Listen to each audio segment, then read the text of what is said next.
This is what Bodhidharma looked like, or may have looked like. He certainly looks present.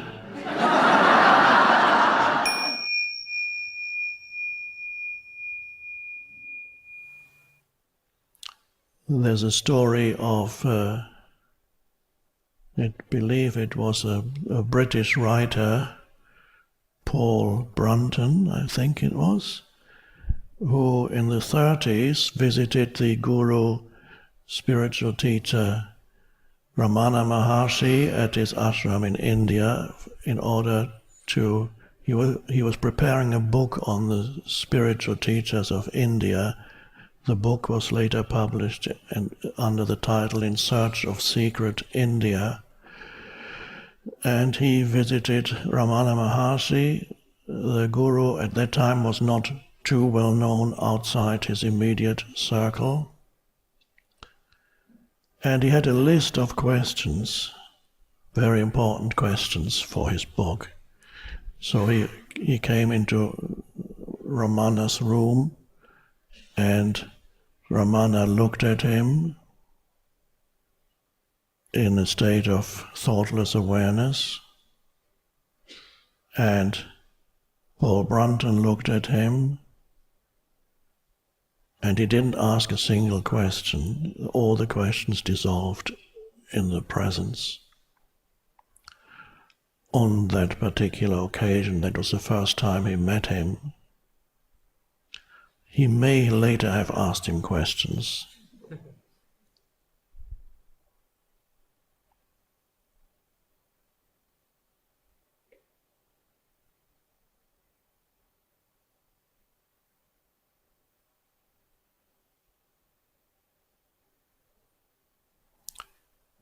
Another little anecdote connected with Ramana Maharshi.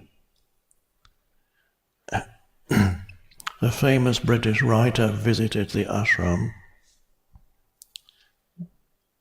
Somerset Maugham is his name. And again, he was preparing a book, a novel that involved an Indian spiritual teacher.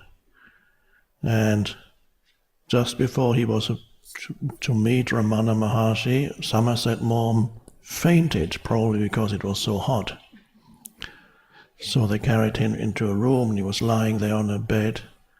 And when he came to, Ramana Maharshi was sitting there next to his bed, looking at him. And he was confused and didn't know what to say, and Ramana Maharshi said something like, "Silence is the best speech." And that was the end of that encounter. And later on, in a novel called The Razor's Edge, Ramana Maharshi appears as one of the characters. But my question is, in the New Earth, you give an example of Hakuin, the Zen master, and he's falsely accused of there's false accusations towards him, and he responds with, "Is that so?"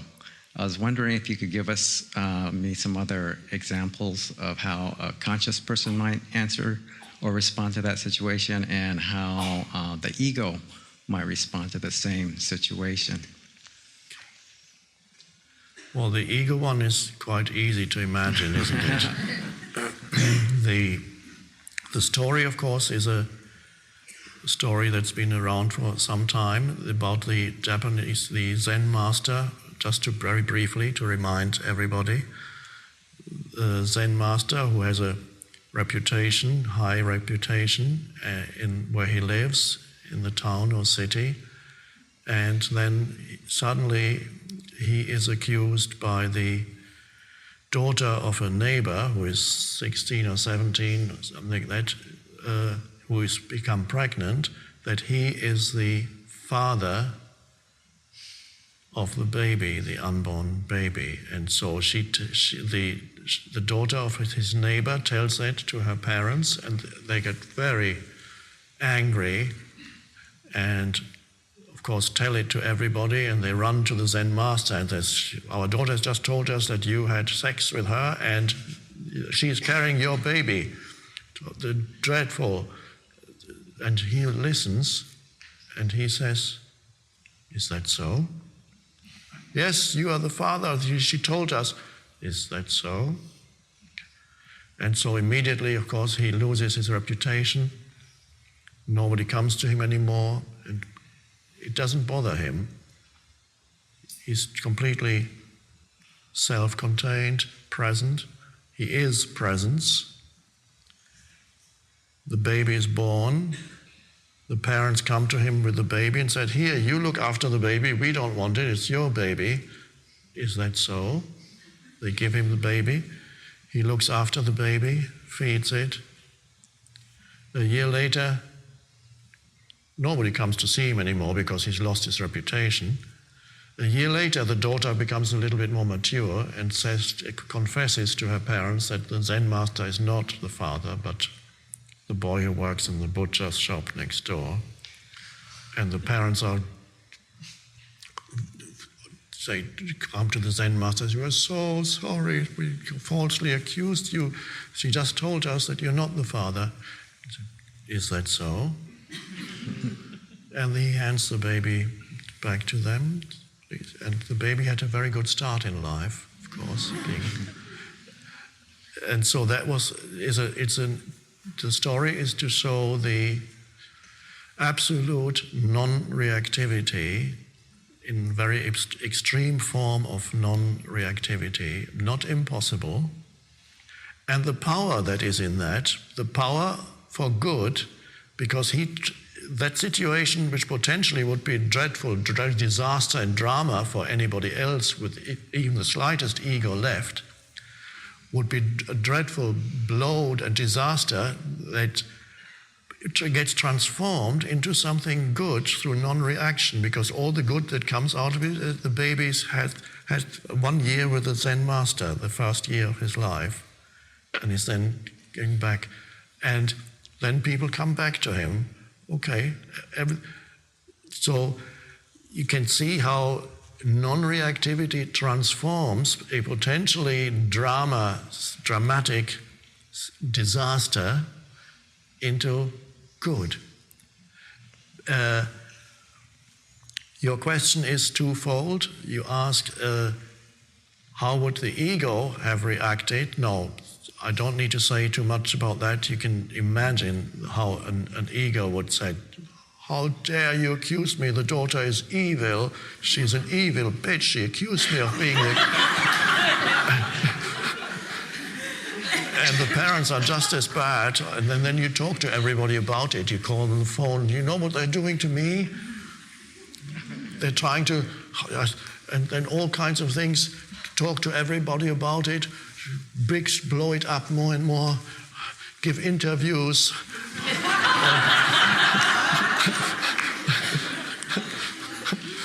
And of course, you're the victim. You become the victim.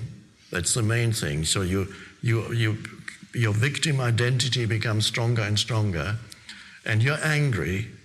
And anger, of course, is designed unconsciously, as the Course in Miracles points out. Anger is designed to make somebody feel guilty. That's the energy behind anger. So you want to make everybody, well, of course, it doesn't really work. And so you have a huge drama. So you can elaborate on that. You could write a play about that. You could have a movie about that. The Zen, what happened to the Zen master, with an interesting title, Zen Baby, or whatever.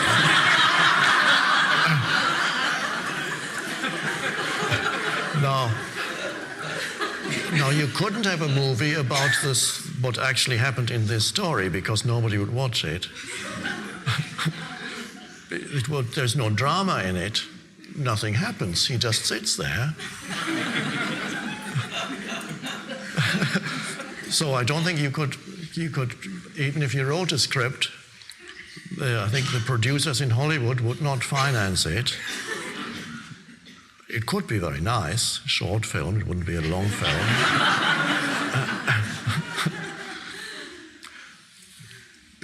Now, of course, if you are present, that is not the only way. It's not the way he dealt with that situation is not the only possible way. There are many other possible ways of dealing with the situation and still be present. For example, he could have said, well, is that so? But I would like to have a DNA test, though.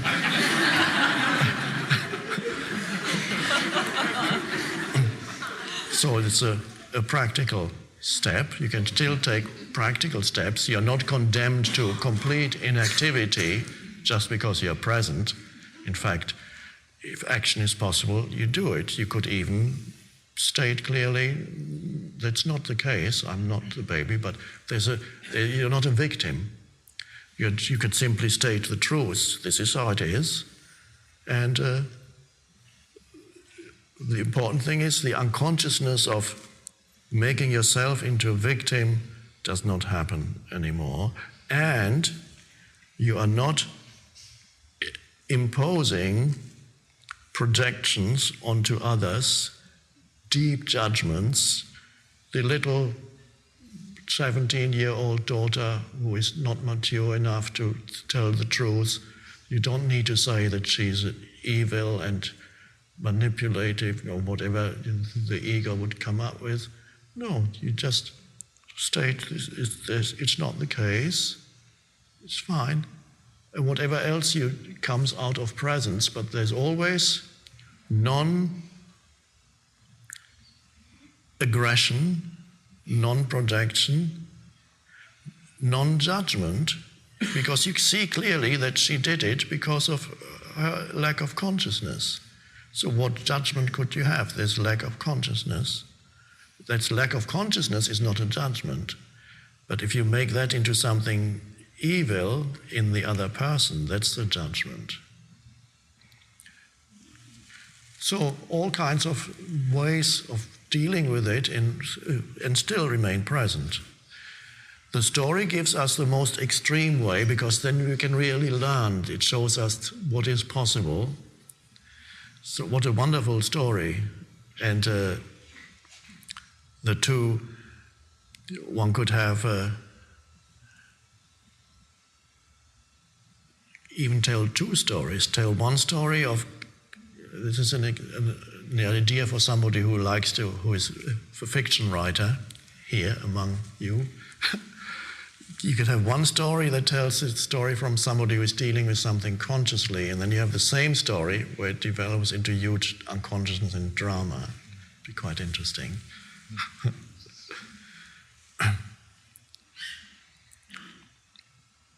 So next time then, if something happens to us,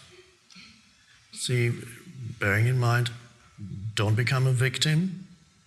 Don't become a victim. Don't make others into perpetrators, then call them bad or evil. The two go together. So wonderful, these challenges, aren't they? I just got, as I was coming in, got inspired to tell you that little story. It only takes a few minutes about my mum. Because there's some connection with us being here and the event that I relate in that story that happened many years ago when I wasn't born yet.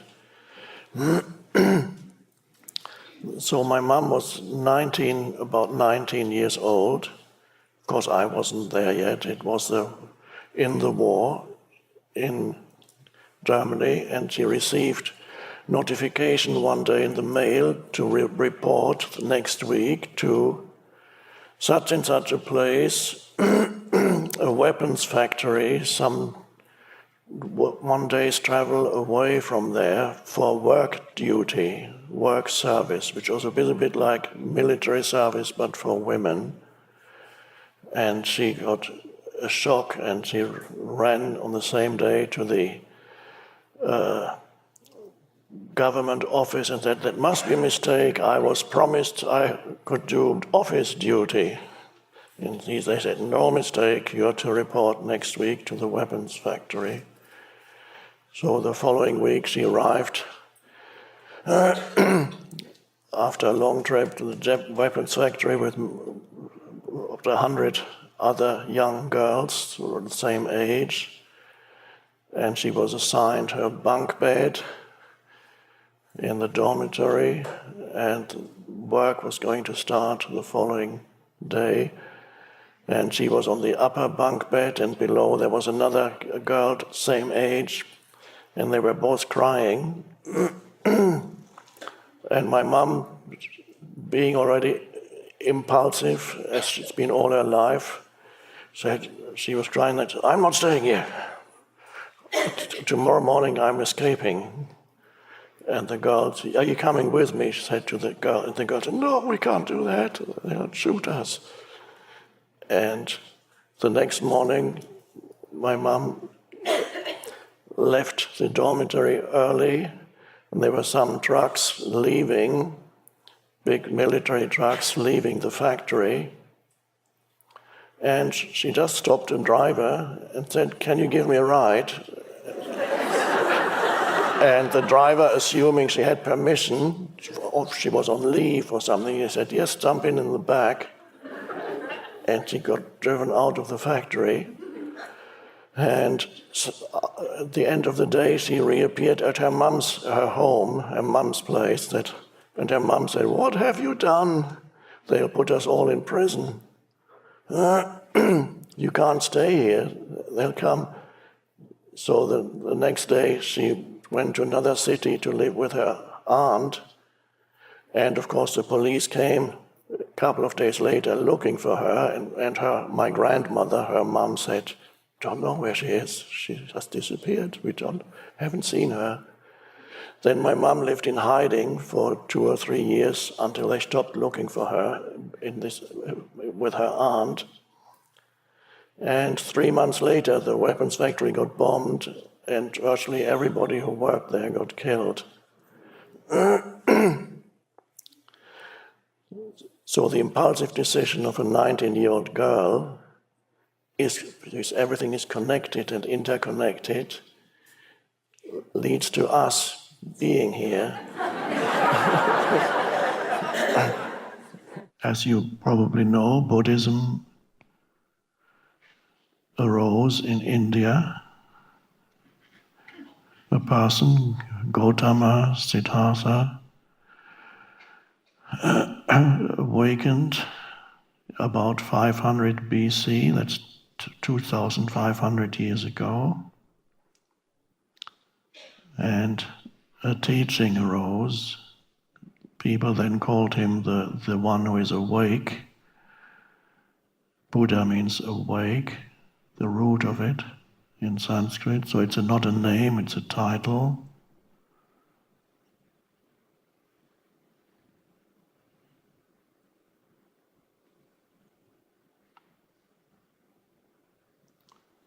And then it grew,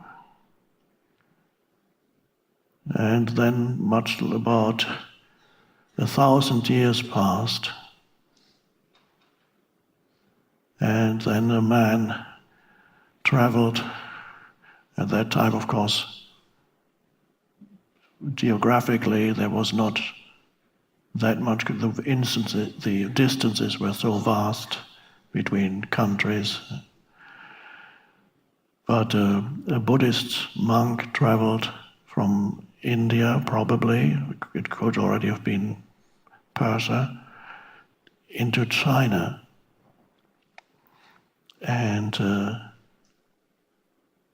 his name was Bodhidharma, a legendary figure in Buddhism, because he is the one, they say, who brought Buddhism to China, which was something, when he arrived in China and started talking, people were just, hadn't heard this before. Wow.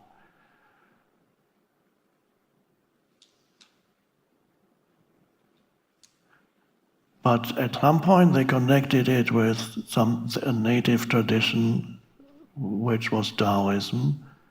The the deeper aspect of Taoism could then merged with Buddhism after a while. And of course, Taoism, the wonderful, one of the greatest books that I've spoken about, the Tao Te Ching, probably also originated 2,500 years ago or so, same time as the Buddha, independently in China. So eventually Buddhism became transformed in China because it mixed up with Taoism and a different form of Buddhism developed. But the interesting story is that this man, Bodhidharma, traveled into China and he was the first, they say.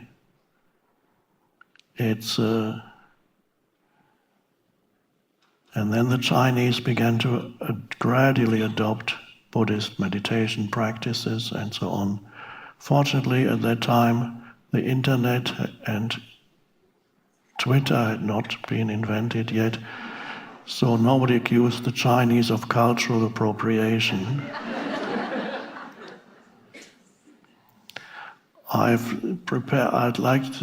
This is what Bodhidharma looked like or may have looked like. Let's see if it works to show the image of Bodhidharma. He certainly looks present.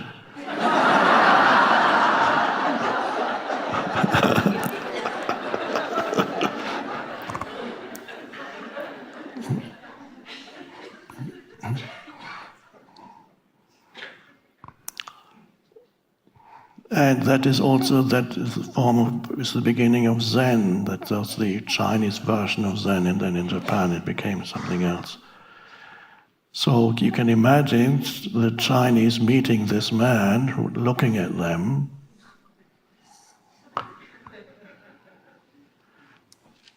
And then a problem arose because they learned about the Buddha.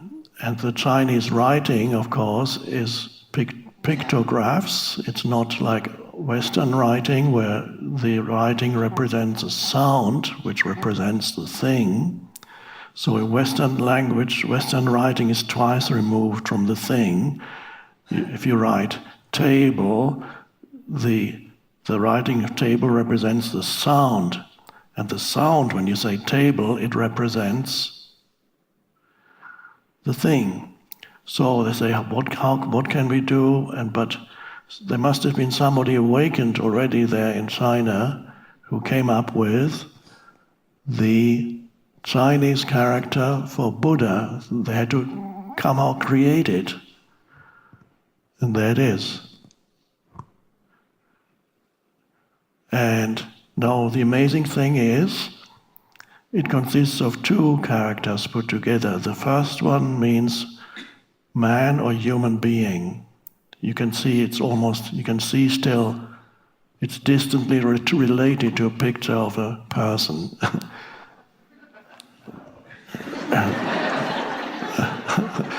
So that is the human being. Now the next character is usually translated as no or not. It's a character, it's a denial. It's also related to the idea of undoing or dissolving, but it's the denial of not, so it denies the first. So human being, not. And so if you go to scholars, they might say, well, they did this because they thought that Buddha wasn't really a human being, he was a superhuman. But that's not it. There's a recognition there of the two dimensions that make up a human being. There is form identity and the recognition of the ultimate illusion of form identity. So there's form identity, the person, and the denial of form identity. So the denial of form identity is the arising of essence identity. And so it's incredible how somebody must have had deep insight to create that character that explains the essence of what Buddha means, but it really is the essence of every human being. So in that sense, as you might know, the way I interpret the term human being is that the human is your form identity, the human is the person that you are with a history, and is both the body and the conditioned mind. That's the human personality, and the being is the unconditioned. The being is your essence identity, which is the unconditioned consciousness. So you are a human being. And in a way you could interpret that character else also as on the left side is the human, and then there's the denial of the ultimate reality of the human, and there's the emerging being. So that's just I mentioned that briefly also, I believe, in A New Earth. So it's wonderful to see that there's a deep understanding behind that character. So, I'm interpreting that. I have no idea about Chinese. I'm not a scholar, and I don't write or speak Chinese, but the moment I saw that, and I was told this means Buddha no, human being, human no, I said, wow, that's amazing. Do you remember, or maybe you don't, or you do, in the Gospels there's a line that Jesus said, 2 words, deny thyself. Deny thyself. And now look at that character. Man, human, no. Deny thyself, which means recognize the ultimate unreality of what you call yourself. Then the essence of who you are emerges, which is formless consciousness.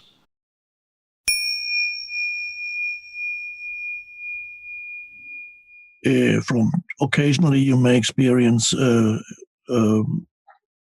low levels of physical energy, and this can affect the mind too.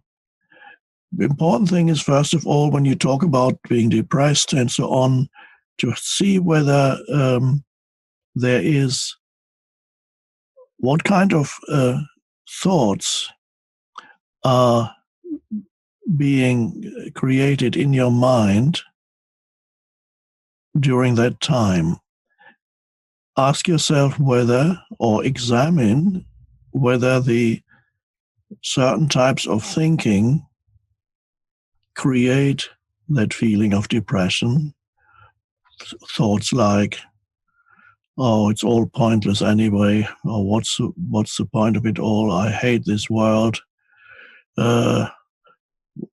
There's no point in even struggling anymore. I'm fed up, completely fed up with life. I can't take anymore. That type of thinking. Are you aware what is the relationship between the emotion that you feel and your thought processes?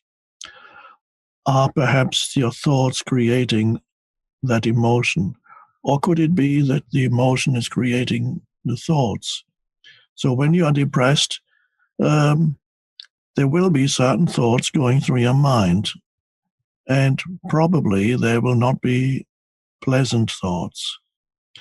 So be aware of the relationship between what you're feeling, this depressed feeling of sadness, depression, you feel dejected, and your thought processes. And if in the moment of thinking, those types of thought that accompany the feeling of depression or pointlessness, if you can be there and observe those thoughts, then again, as in the first question, answer to the first question, when you recognize those thoughts, you no longer completely believe in them. You recognize them as a conditioned movement in your mind. And then you may be able to come to an acceptance of whatever it is you're feeling at this moment without adding the baggage of thought to it. So what remains then is this feeling of perhaps low energy, or it could be an activation of your pain body to some extent. You feel emotion in you that doesn't feel good, but you're then no longer fueling it with your thinking. So if there's enough awareness in you while you're going through a period of depression, allow yourself to feel what it is you're feeling, but be careful that you don't fuel it with your thinking. And if you feel what you feel, that's all you have to do is surrender to your experience of this moment. You accept your experience of this moment, which at this moment may be not pleasant, but that's what is inside you. So probably the greatest spiritual practice is to accept whatever it is that you're experiencing at this moment. So if you're experiencing depression, then that's the isness of the present moment. And as much as possible, you step out of your mind and just be the awareness. Observe. It may be the case that there is an addiction in you that periodically arises, and that's the addiction to unhappiness, the addiction to negativity. And that is usually connected with the pain body that needs to renew itself periodically. Most of you will know what I'm talking about. You've read about the pain body, old emotion that still lives in you. Sometimes it's dormant, sometimes it needs to feed, to take in more so that it can stay alive. It's a semi-autonomous energy field in you. And so in the absence of its favorite way to feed is on other people's reactions. So it will create drama, it will push your partners or other family members, people's buttons, so to speak, so that you get a negative emotional reaction. And so that it loves the drama of the emotional drama and will provoke drama, and that's how the pain body loves to feed. But if that's for some reason is not possible for whatever reason, the pain body is quite happy also to feed on your thoughts. So it will periodically rise up into your mind, and then you will think thoughts that feed the pain body. But the thoughts themselves are already created by the pain body, and then it's a vicious circle. The negative thoughts that you don't want at that moment, you do not want to let go of that type of thinking because there's not enough awareness in you at that moment. At that moment, when I say you don't want to let go, or when I say you are addicted to your unhappiness, when I say you, it's not really you. It's a mind pattern with which you are at that moment completely identified, and that's why I call it you. So in that moment, it is you. So there are many, many people who are addicted to their unhappy states, the unhappiness in them. And if some people have it almost continuously, but most people have periods when this happens and then it subsides, and that's the typical way in which the pain body arises from its dormant state, feeds on several hours or even days of deep negative thinking, and then subsides, and then for a while you're free again.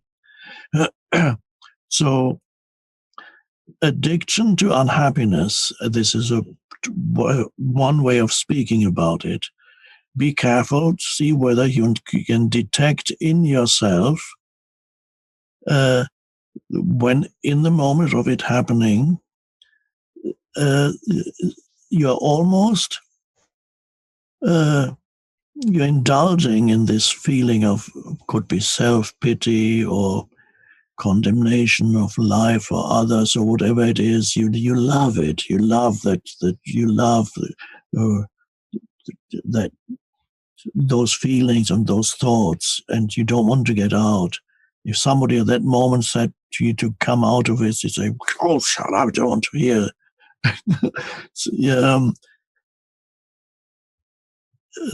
Now, some people have that so strongly that the addiction to unhappiness has become part of their conditioned personality.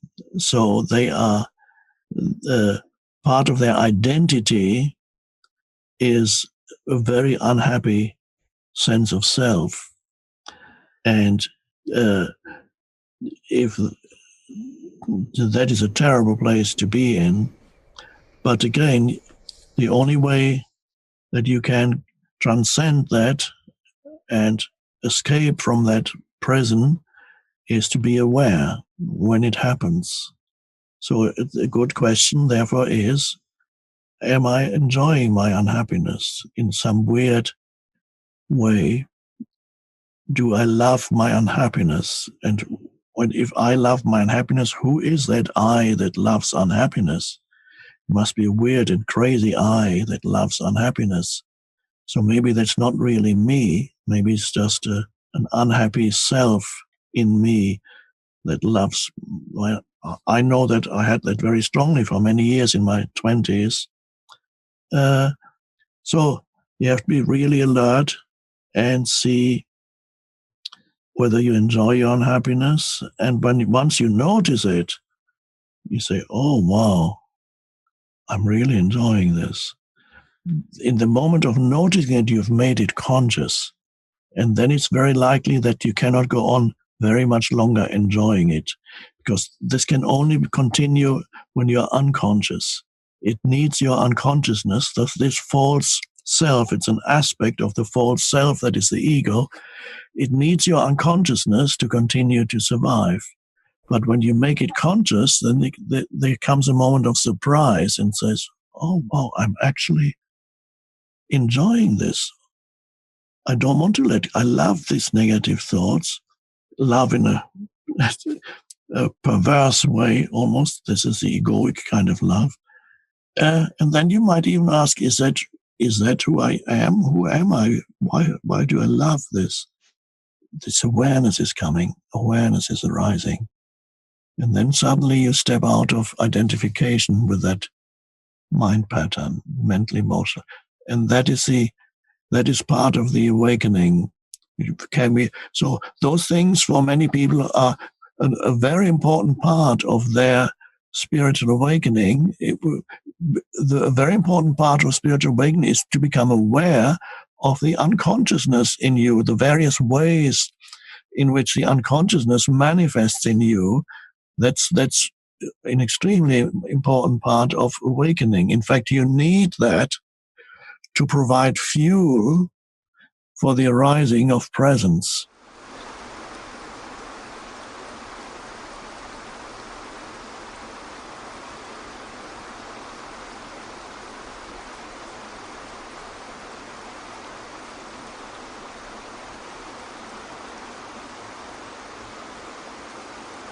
These things do not like the light of consciousness on them. Even the pain body, your pain body, does not like to be recognized. Yes, we haven't spoken about the pain body yet. So, well, you all know what this term refers to. Accumulated emotional pain that you carry forward from your childhood, usually, perhaps also from past lifetimes. If you believe in past lifetimes, if you don't like past lifetimes, forget about it. Carried over in from childhood, and it is partly personal because it's to do with your early life experience, which for everybody is somewhat painful, and for some much more than for others. And you also absorb pain body from the collective into which you're born, which could be the country or the energy field or a particular area in your country, whatever it may be. You also absorb that, so there's a personal aspect to the emotional pain that lives in you. And there's a collective aspect. And the pain body, just a very, very brief summary, the pain body is not necessarily, in most cases, always active. It has a dormant stage and an active stage. When it's dormant, you may not even know it's there. And periodically, the tendency is for the pain body to need to feed on further experience of something emotionally painful. So, because that is what corresponds to the vibrational frequency of this energetic entity, because that's what it is. Emotion is an energy form. It's consciousness. Everything is consciousness. Consciousness had taken on a particular form. An emotion is a temporary form that consciousness is born into, assumes. And what childhood pain, emotional pain, usually leaves behind remnants of that particular emotion. It's not completely released. So by the time you are 18 or 20 years old, you carry a pain body. And for some humans, it's a very heavy thing. For others, it's not too bad. The pain body periodically needs to feed on the experience of emotional pain. In other words, it wants emotional pain, it needs emotional pain, and it creates emotional pain primarily in two ways. Either it creates drama with people close to you, so that you get negativity coming back at you, and then you can have the drama in relationships. Favorite place for pain body to renew itself is intimate relationships. That's the best.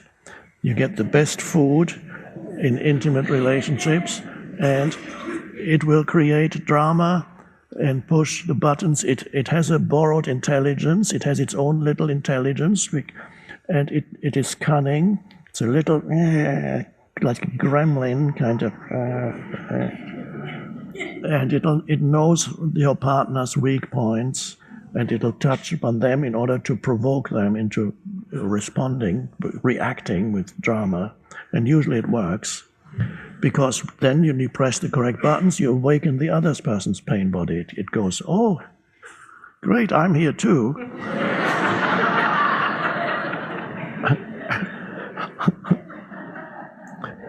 And so at that moment, you don't want to let go of it. If your therapist at that moment rang you and said, do you want to be in this drama, or do you want to be free? You would get very angry, because you wouldn't be talking, the pain body would be talking through you, and you'd be saying, get away from me, this is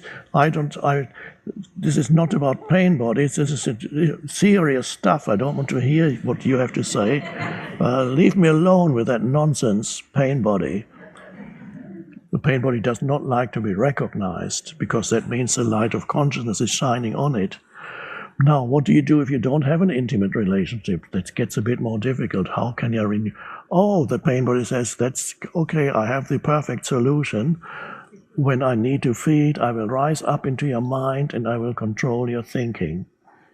And every thought will be a negative thought about yourself, about other people, about life in general, or about politics, some deeply negative thought, and then it becomes, the thought is not just one thought, it's addictive thinking, addicted to negative thinking, how my life is so awful, or this person is so awful, or this is absolutely dreadful. Whether it's predominantly anger, predominantly self-pity, or whining, or shouting, whatever it is, you are trapped in a cycle of negative thinking, continuously feeds, because thought is energy too. Everything is thought. Again, is a form, that every thought is a form that consciousness has taken, temporary form. It's a little entity, every thought. And that gives energy. The pain body gobbles it up. It loves your negative thinking, because the more negative thinking, the stronger it gets again. But after a while, it's had enough. It's like a big meal, then you can't eat anymore. And then suddenly it goes back to sleep, and you feel, oh, what was all that about? And sometimes if it's in a relationship, you make up. So then suddenly everything is fine again, and it's like you both wake up out of some kind of weird nightmare. But the strange thing is, this weird nightmare happens every 2 weeks, or 3, or every once a week, who knows? Maybe once a month, or every 3 months. It varies a lot. But it comes again and again. And until you begin to recognize it for what it is, then the awareness comes in. Once you recognize it, it can no longer, first of all, it can no longer use your mind to renew itself, because you recognize it directly. So there it is, I can feel the emotional pain. And then you may be able not to be totally controlled by it when it tries to create new drama in the relationship again, or your partner, it arises in your partner, and you can clearly see that some dark energy comes into him or her, and suddenly it's a bad. If you see it for the first time after getting married, you start living together, and then for the first time you see in your partner the pain body. For many people, that is the first time when they question whether they've chosen the right person. Wow. Now, another strange thing about the pain body, it is a vibrational entity. It can sometimes attract, because there are entities floating around in this universe that we cannot see. There's a vast amount of things that we cannot see. Our senses are very limited. So there are entities whose vibrational frequency corresponds to the frequency of the pain body. A bit like what you can see, it's like in the reality that you can see with your senses. It could be compared to perhaps vermin, as we call it, rats, a rat infestation in your house, or cockroaches.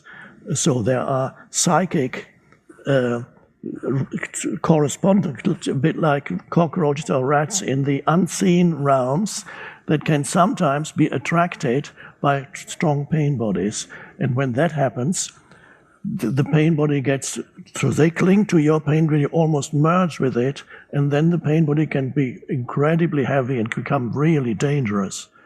And usually it happens to people who are either very, very unconscious, or people who are addicted to drugs, which lowers very much your consciousness, or alcoholics, lowers very much your consciousness, or have some deficiency in their mind.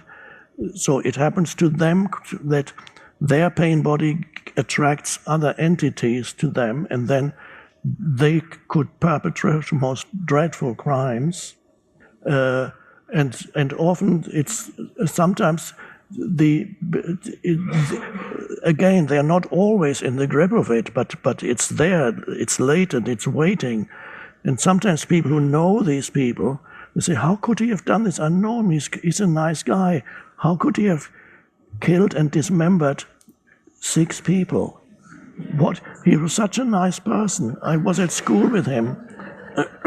What they didn't see was his pain body, and when his wife might have seen it. I don't know if she's still alive,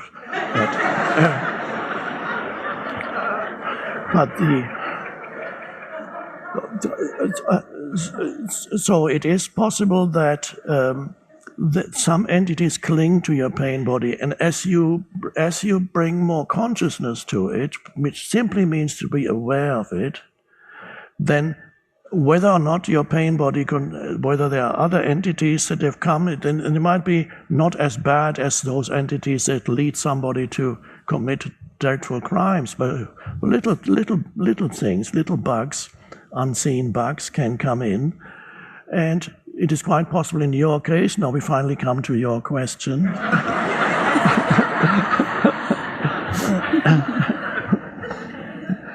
that as you become more conscious and direct consciousness, then the pain body, it would be hard for these entities to continue to cling to your pain body, especially if they're not overpowering, which in your case, this is not, I can see that's not, you're not going to kill and dismember a few people. So these are not overpowering entities. They are little things that cling to your pain body, but if left unattended, it could get worse. But it's because you're growing in awareness, I believe that's the explanation, but I don't know if that is the explanation, but it seems to me that it is, that these things do not like the light of consciousness on them. Even the pain body, your pain body, does not like to be recognized, because it knows when you identify it and you can feel it, you put your attention on it, it doesn't like your attention, because it then cannot use your mind anymore. So if you put your attention on it, there may be things that suddenly believe, oh, I can't stand this anymore, this person is becoming too conscious. Things leave, the pain body becomes lighter. So the pain body can even, I told a story, and I believe in New Earth, when I saw somebody for counseling session, and we had a wonderful release of this person's pain body. It was like a big chunk went, and I don't know where it went, but it went up into the air. There's similar stories in the Gospels too. It's not called pain body in the Gospels, of course. There it sounds more ominous. He was carrying an evil spirit.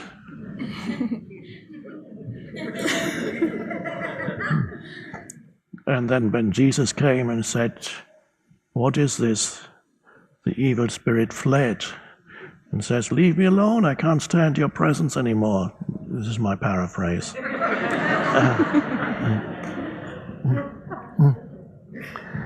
So the pain body transmutation then happens, because pain body is energy, is trapped energy, that by focusing on it, the energy becomes freed. And I compare it to you could say the flame of awareness or the flame of consciousness. This energy becomes then part of your presence. It's transmuted into presence. It assumes a higher frequency. It's consciousness too, and it becomes presence. It's a bit like, you could say, if you have a piece of ice, and the ice is very hard, and you could kill somebody with a piece of ice, but when it gets transmuted, it becomes soft and fluid. And when it gets transmuted even more, it becomes vapor. You can't even see it anymore. And that's a bit like consciousness manifesting in different forms. For so-called inanimate matter would be a consciousness that is totally asleep, or almost totally asleep. And then gradually you have different degrees of awakening of consciousness in different life forms: plant life, animal life, human life, and then awakened human life. So all you need to continue to do is to be aware of it, especially when it arises, and be aware of it when it's there in relationship. Does it use your mind still? Be very alert so that the emotion does not rise up into your mind and you start thinking negative thoughts. When this happens, immediately know what's happening. When you love your negativity, then you don't really love it, but your pain body loves it. So it's a wonderful, pain body is a great teaching, and it's a great thing for, it's often people with heavier pain bodies that have a more powerful incentive to awaken spiritually than people with a relatively mild pain body. However, one cannot generalize too much, but there's a tendency for people with, it's like you're in a nightmare. If you're in a nightmare, your motivation to awaken is greater than if you're in a relatively pleasant dream. It's not that great, but it's okay. But if you're facing a monster, then you really want to awaken.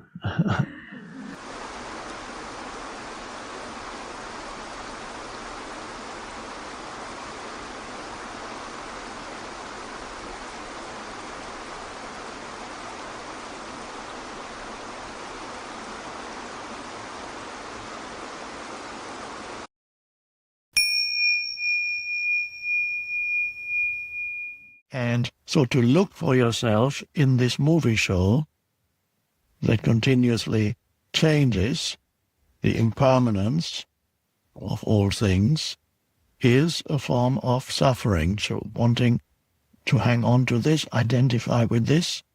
And the movie show includes, it's not just all the things that happen externally around you. The movie show is also the thoughts that pass through your mind. That's also part of the movie. And they come and go. And what people get entangled with, even more than the so-called external world, ultimately it's all the inner world, and put that aside. What you get entangled with is the much more so than every thought that comes, you get entangled in that. And look for your sense of self in that. You identify with the thoughts that come, your opinions, viewpoints, likes, dislikes.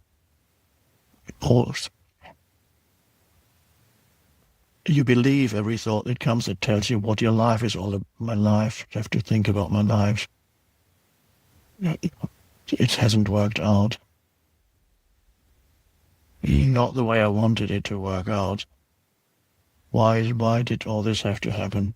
And then I failed at this, I failed at that. Maybe I can still make it, maybe not. I need to think harder about me and my life.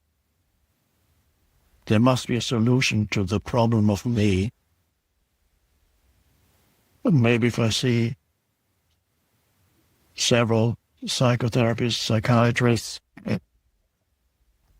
maybe eventually they can help me find a solution to the problem of me, because I perceive myself as a problem, like a knot, K-N-O-T, like a knot that wants to be entangled, but it can't. Well, how do I do that? And then the psychotherapist, psychiatrist, psychoanalyst, the counselor may help you untie this knot of the unhappy me, but it takes a long time, and never really managed to do it until you realize that the entire knot is a kind of illusory construct, and on that level you can't do much about it. But if you realize it consists of thought plus emotion that you had identified with, then suddenly it's not a problem anymore, and suddenly you become aware of who you are beyond that. And then you let it be, as the song goes, and suddenly you are not a problem to yourself anymore, because you're not looking for your sense of identity anymore on the level of thought or emotion. And then thought becomes less problematic. Thought loses its capacity to make you unhappy. Because before, you might have noticed, most of the time when you get unhappy, it's because of certain thoughts that arise in your head that you completely believe in. Interpretations of situations, events, people, misinterpretations. very one-sided interpretation, as every interpretation is. It's just a viewpoint. And those things create unhappiness. Most of the time, that's what makes you miserable. If you become miserable, anxious, regretful, it's believing the thoughts that arise continuously, which are part of the movie show. So it's not just the movie show out here, it's also the movie show in your head. And so if you get dragged along in it, then it's a very confusing way to live. Yeah. You have no central sense of identity. And this is why so many people manifest in different situations. They manifest different aspects of their conditioned mind, which are sometimes called subpersonalities or whatever. And you might have noticed those people in whom there is little or no awareness, they can change from one moment to the next, from one day to the next, and you have a different person, or one situation to the next. When they encounter certain situations, suddenly some other subpersonality comes up. This is still considered, this is not schizophrenia or anything like that. That's still considered within the realm of what is normal. So I was always amazed for the short periods in my life when I lived communally, how changeable people are. And I always remember every morning I would sit at breakfast in a community where I lived in England for a little while. And I always wondering who is going to come down the stairs from the bedroom, what aspect of their personalities. One day it's a wonderful day, isn't it? It's so great to be alive. And then the next day, leave me alone. This is a dreadful place. I'm trying to get out of here. I don't know how can people live in this place. It's so dreadful. And this is only... And other subpersonalities in humans are triggered by specific situations. Sometimes involving money, or somebody dies, and then who is going to get the heritage, the fund, and then suddenly everybody becomes totally...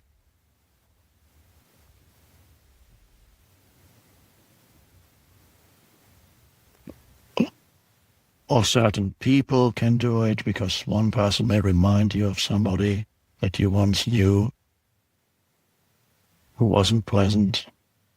All these things that you get entangled in with your sense of self, and that does not happen anymore, or if it does still happen occasionally to you, you'll fairly quickly wake up again and realize who you actually and essentially are. And that is, you are not your thoughts or not your emotions and not whatever arises and happens around you. You are the still center, so to speak.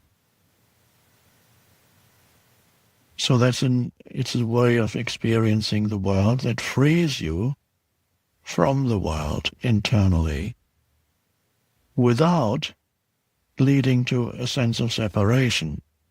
When I say it frees you from the world, it sounds almost as if you felt a sense of separation now between yourself and the movie show. There is a detachment, yes, but also as you interact with everybody, there is more of a feeling of non-separation that we interact with, because it's not your sense of self anymore that you're seeking to reinforce by interacting with other humans. So you can allow them to be as they are, and the judgmental mind either subsides completely, or you no longer believe in every judgment that comes into your head, every thought that arises. So that's the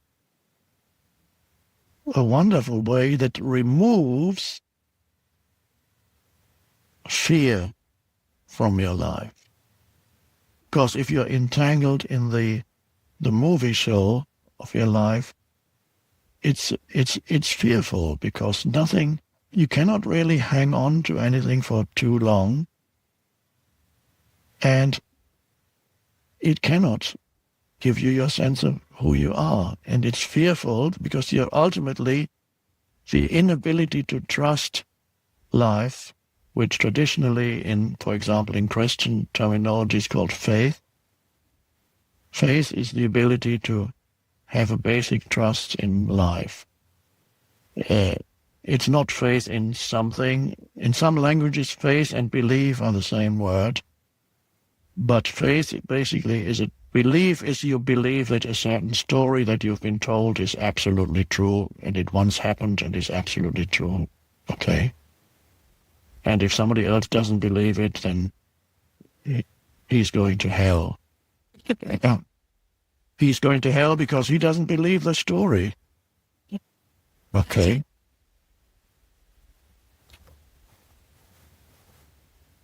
You don't believe my story? I'm going to kill you. That sounds funny, but it's still many people's reality. That's still many people's state of consciousness.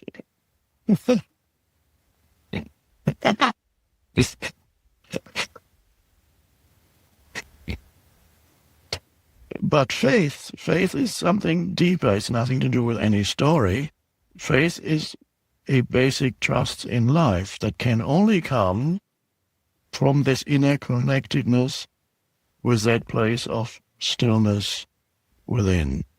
That the absence of fear is trust. The inability to have this basic rootedness in being, if you don't have that, you will have fear, one form or another. You may not always be conscious of it, but it'll always be somewhere in the background, and sometimes very much in the foreground.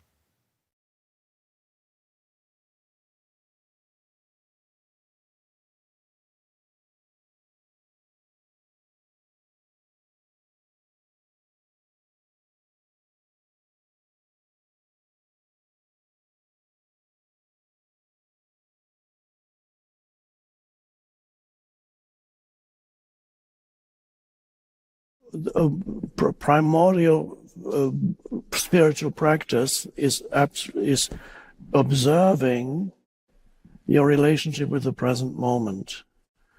Is it dysfunctional? Is it antagonistic? Are you always reducing it to a means to an end? Or are you able to acknowledge this moment as the most important in your life because it is this moment, instead of reducing it to a means to an end? And then you give your fullest attention to this moment. When you're engaged in an activity, instead of already wanting to be done with it, you give it your fullest attention.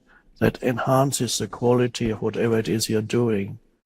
And if the quality of your doing, which means there's an energy that flows into it, that is, your consciousness flows into what you do, you no longer do it reluctantly or with distaste.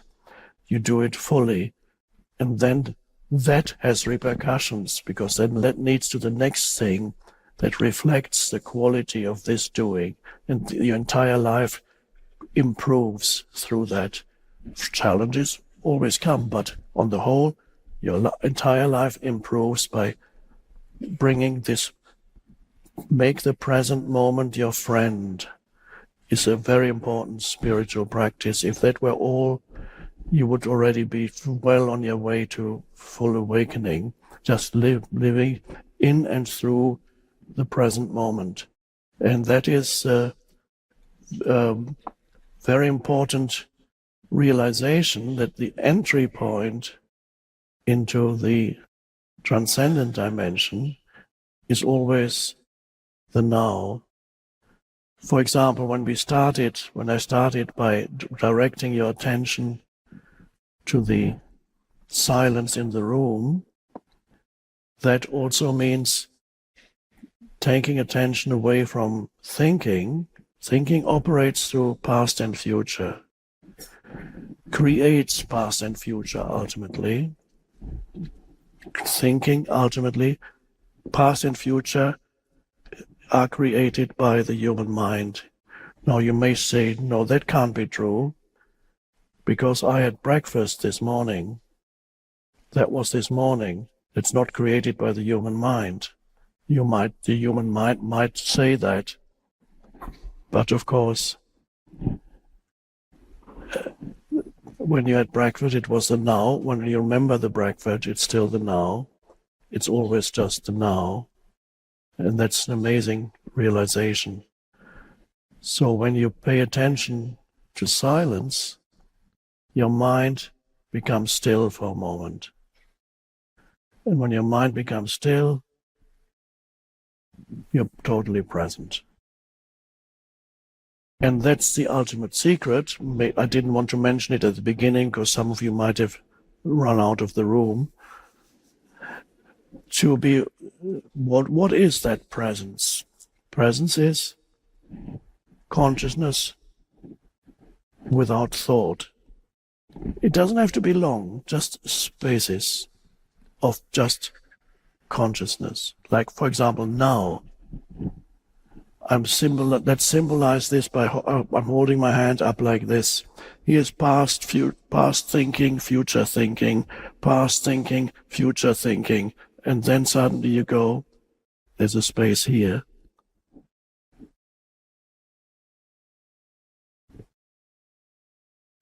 Now, no thinking, but full awareness.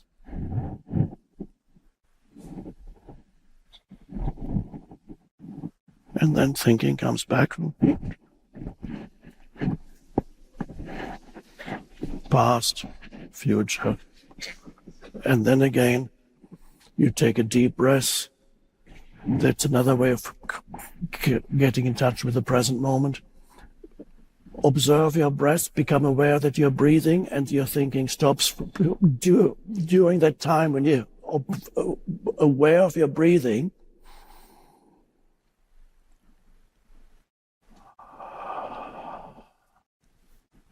thinking stops. But you haven't fallen below thought as you do when you drink alcohol or you're very tired, you're about to fall asleep. No. What is happening here is we are rising above thought, which means we transcend thought, which means it doesn't mean we don't think anymore, but we realize a dimension within ourselves that is deeper than thought. That's what it, so it's not, you don't, of course, thinking is necessary. You continue to think, but it's a different kind of thinking. The useless problem-making thinking, the incessant stream of unnecessary and often negative commentary on your life and other people and what's happening, it's part of the present moment being your enemy, that falls away. This incessant voice in the head that doesn't stop talking to you, it's just, I wonder why he said that. What's he doing now? Well, I don't like him because last year he did this and that. He's such a liar. I mean, he liked me. I never lie, of course, never. And one judgment after another about people and situations, and you can't get out of this. And then you start thinking about my life. Oh, what that was horrible. But it's all pointless anyway, isn't it? What's the point in carrying on? I mean, I might as well give up completely. It's so awful. Just can't stand it anymore. Can't take another day. Blah, blah, blah, blah, blah. Can't take another. And suddenly you step out of that. Take a conscious breath. That's why it's called awakening. You awaken spiritually out of identification with that noise-making machine in the head. Oh my God. And the space opens up.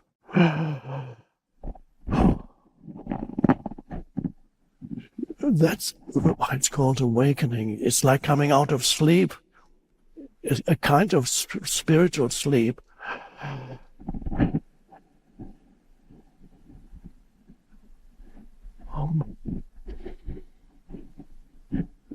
And you find there's a space when you're not thinking, but you're fully there.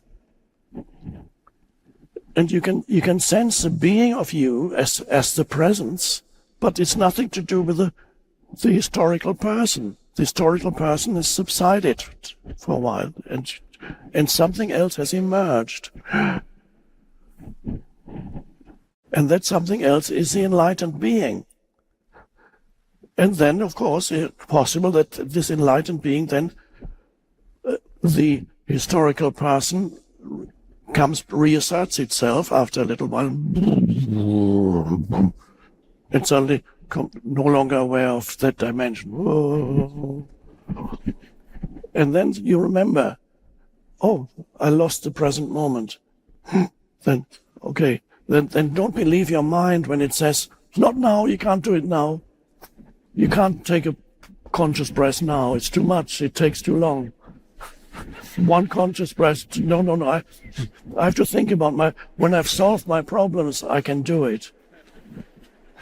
No, don't believe your mind when it says, no, now. Space opens up suddenly again. At first,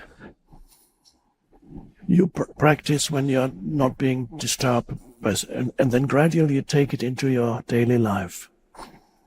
And then you might be sitting in the tube, and instead of getting out your device, you just sit there and present.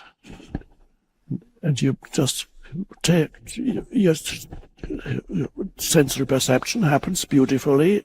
In fact, you're more acutely aware of your sensory perceptions when they're not being veiled by the conditioned mind and its interpretations. You're more directly and deeply aware. You notice it especially with natural things, flower, tree, sky, but also with other humans. You're more you're able to be present, and then gradually these little spaces of no thought, you discover that they begin to emerge in your life on a daily basis, almost spontaneously here and there. You become aware of that there's suddenly a spaciousness. And when you notice it, it gets a little longer. You then, and then you begin to invite, so to speak, that dimension, which is it is a dimension of consciousness that before you didn't realize. You begin to invite it into your life. This is a moment. Let's take a moment of presence.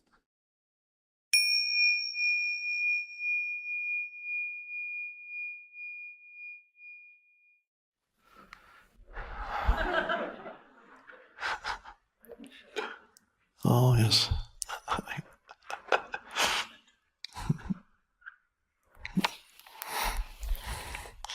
Surrender. Surrender to the light.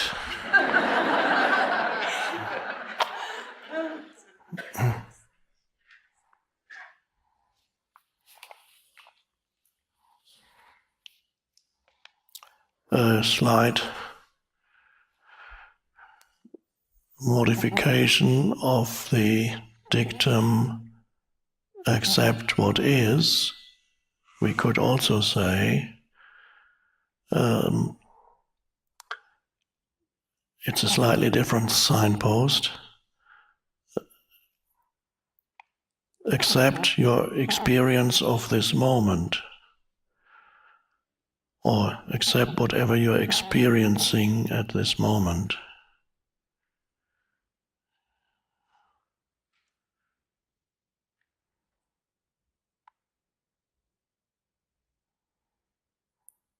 So if you're experiencing resistance,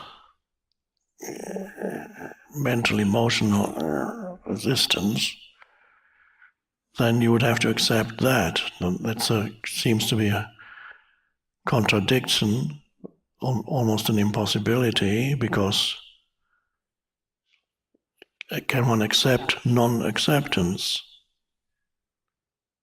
You will have to find it out. Similarly, if you feel unhappy in whatever form,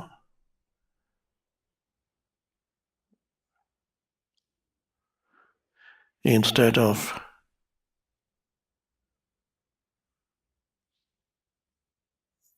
wanting not to feel unhappy, and thereby, as you can't get rid of your unhappiness, feeling even more unhappy, you could also try to just be okay with being unhappy. So you no longer complain about being unhappy. Well, so let me be unhappy. It's just I'm suggesting it as an experiment. Next time you're unhappy, what happens if you are okay with being unhappy? Because the essence of unhappiness is not being okay. So if you're not okay with whatever it is, and some people are unhappy about something abstract that they call my life. They're not necessarily unhappy about a single event or a few things that should be happening, but they have this entire huge thing they call my life, and they're unhappy with it.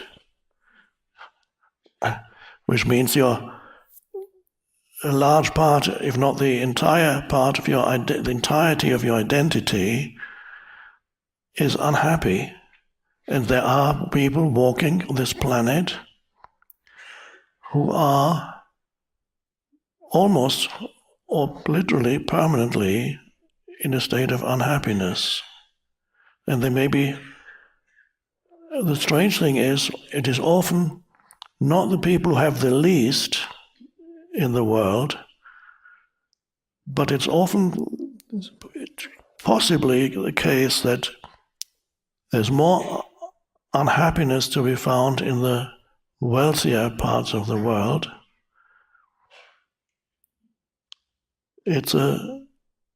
So if you, whatever it is, experiment with it and see to be totally okay with whatever you're experiencing at this moment. So I don't mind being unhappy.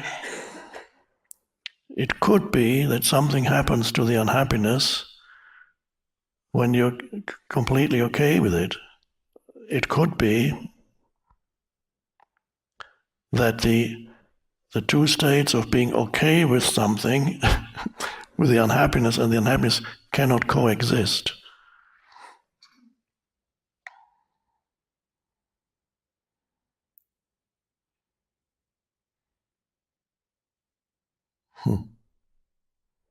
Strange.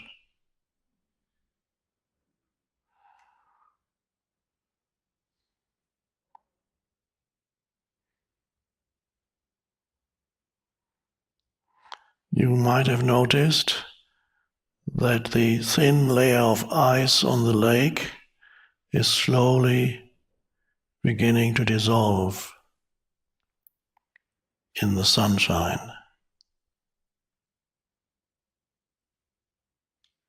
forming beautiful patterns like abstract paintings.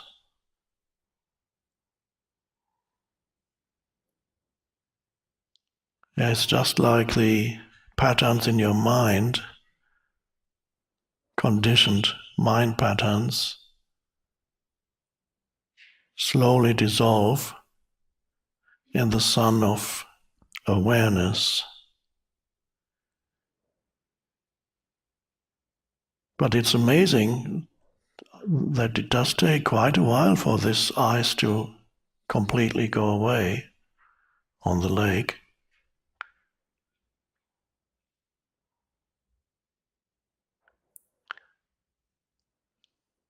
One could use this ice as an analogy also for consciousness. We could say, ice, of course, is water in a particular state. And we could say, talking about consciousness, that ice is like inanimate matter. Things, so-called inanimate things, are like frozen consciousness. And then water can become liquid.